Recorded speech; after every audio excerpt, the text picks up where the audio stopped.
Hello, and welcome to another time-sticking YouTube video. Today we're going to be discussing an older version of a smartwatch. So stick with us through this intro, and we're going to have a look at it with you.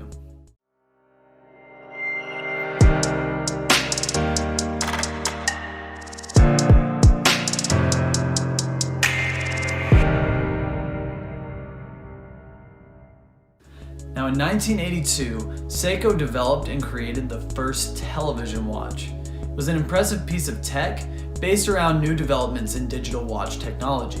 When digital watch technology hit the scene, it was game-changing, as well as the quartz movement itself. A decade after the first commercially released digital watch was debuted by Hamilton, digital watch tech had become inexpensive enough to explore building more futuristic timepieces. This is where the Seiko TV Watch comes in all of its LCD glory. This piece was one of the more impressive digital wristwatch experiments of the 80s, being one of the more difficult to design, costing over 100 million yen, or about $400,000 to develop. It went against the grain of popular tube tech televisions of that time, as well as wristwatch norms. With the Seiko TV Watch, utilizing a liquid crystal or LCD display was very vital in this technology's ability to function. Although cathode tubes were the most popular tech in building commercial televisions until the early 21st century, LCD tech, which was still pretty new, could run images with a lower power consumption rate. As well, it allowed for condensing images to smaller sizes. Though the Seiko TV Watch sacrificed a good amount of contrast and resolution to make the piece function, it could run for up to 5 hours at a time. Much to the fantasy of consumers, this could mean catching the game without leaving a business meeting or committing some other covert act of entertainment. The word covert itself is funny to bring up in this situation because of the receiver this watch had in order to function.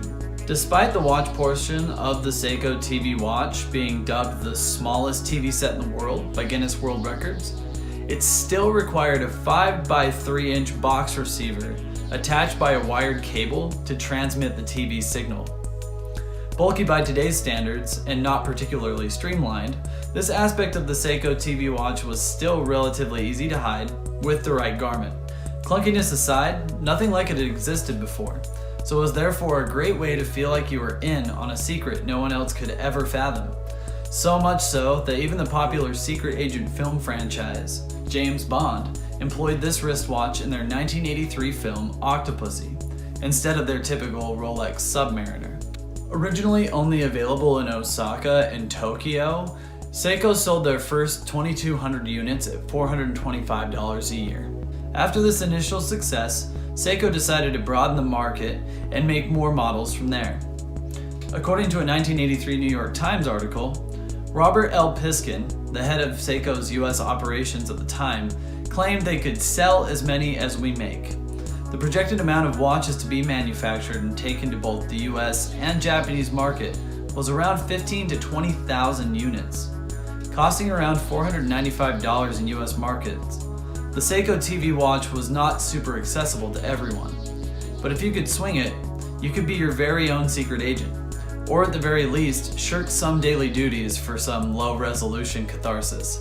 In today's terms, the idea of watching television on the go isn't as strange and exciting as it was nearly 4 decades ago.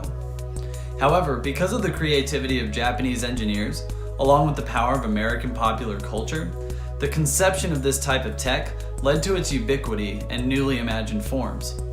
As of this date, televisions don't even require an analog signal like their old cathode counterparts. These analog signals have been off the airwaves since June of 2009. With televisions, phones, and smartwatches connected to the internet via Wi-Fi radio signals and Ethernet, our lives are lush with some fine everyday luxury. It can be easy to take everyday conveniences for granted, which is likely why novelty timepieces like the Seiko TV Watch still hold a fascination today. They can remind us of the excitement of smaller and more technologically advanced gadgets making their way into our lives, even in their early years of development. So, if you're an original owner of one of these television watches, a collector trying to build up your TV watch collection, or just an admirer, it's important to hold on to the fascination of this piece.